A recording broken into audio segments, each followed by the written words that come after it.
That's what happens with infant mice. After being fed MSG, they show no signs of mental damage until they're older and begin to fail at complex tasks.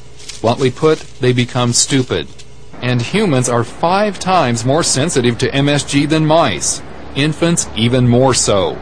Blaylock believes the entire education system suffers as a result, even the ability of students to get along with each other. But what about MSG's impact on brain afflictions in older adults? Blaylock says MSG may only be a contributing factor in starting brain diseases, but it definitely can make major neurological afflictions worse. Alzheimer's disease, ALS, sometimes called Lou Gehrig's disease, multiple sclerosis, strokes, Parkinson's disease. They all involve excitotoxins doing harm. Blaylock has written the only book on excitotoxins for the general public. He's updated that information in a book on health and nutrition secrets. He says the key is staying away from MSG. But that's not as easy as it sounds. It's in all sorts of commercially processed food products that wouldn't taste like much if they didn't have this flavor enhancer added to them. And it's not always labeled as MSG or monosodium glutamate. It's labeled as hydrolyzed protein or natural flavors, and you'd never suspect it. But Strauss does suspect it. He and his wife have learned the names that hide MSG. Learning how to do the grocery shopping, reading labels, knowing what types of food to choose, what types of food not to choose.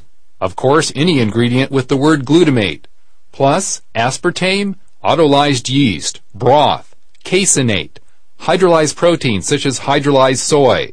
And for the public, Blaylock says there's a simple truth. Avoiding MSG could be the best thing you'll ever do for your brain. And he adds, don't be surprised when medical organizations and government agencies defend MSG as safe. He says they simply don't understand the complex vulnerability of the brain. Galen Tethrow, CBN News.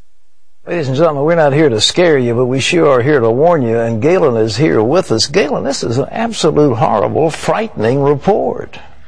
It is, and it's much worse than we originally thought. You know, years ago we discussed these topics, but the research is showing more and more problems, more and more areas of the body, and so everyone is vulnerable in a sense. Does MSG trigger an appetite response where people want to eat more food if it's flavored with MSG?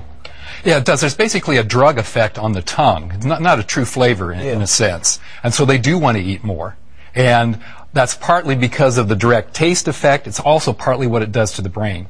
Does the MSG make people fat directly, or is it because it triggers more desire to eat food?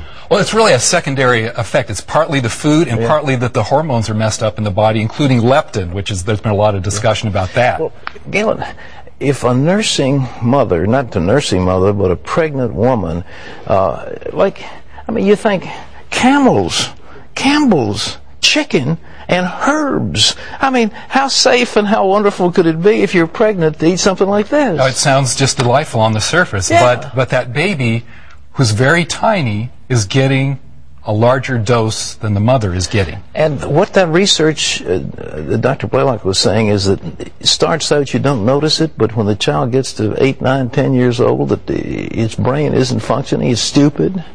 That's right. You don't notice these things because the child isn't faced with complex tasks.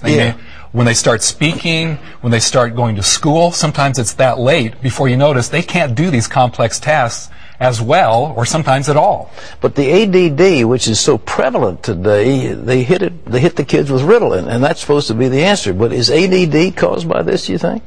It's part of the cause. Because it can cause miswiring of the brain. From early on, from the womb, in early age, and beyond. So I held this up, and we had a little hard time with the Japanese. Ajinomoto. Ajinomoto. And monosodium glutamate. And is that what does that mean, Ajinomoto? The essence of taste. That's the Japanese name for MSG, and that's the name of the company. But this is made right here in the United States. So they put this in everything, essentially. Well, different forms of it. See, that's the tricky part. Right. Sometimes it's added directly as this, and then it's labeled. You see monosodium glutamate. But it's portions of autolyzed yeast extract and hydrolyzed protein and broth. It sounds all okay. Broth? Broth can. It's not always. See, that's because the government hasn't required proper labeling. Well, we don't even know. So are you going to take something that may harm you, or are you going to say, well, I'm going to avoid that product? You probably are going to... I mean, you have got to be a food detective to figure... Well, hydrolyzed protein sounds pretty benign.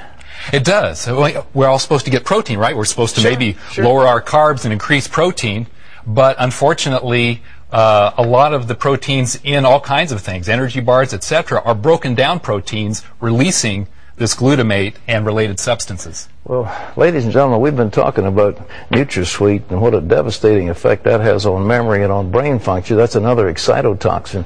But this thing is serious. I know it's a pain in the neck to look at the fine print on a box of Knorr's tomato and basil soup that you add water to, and you think, well, isn't this going to be wonderful?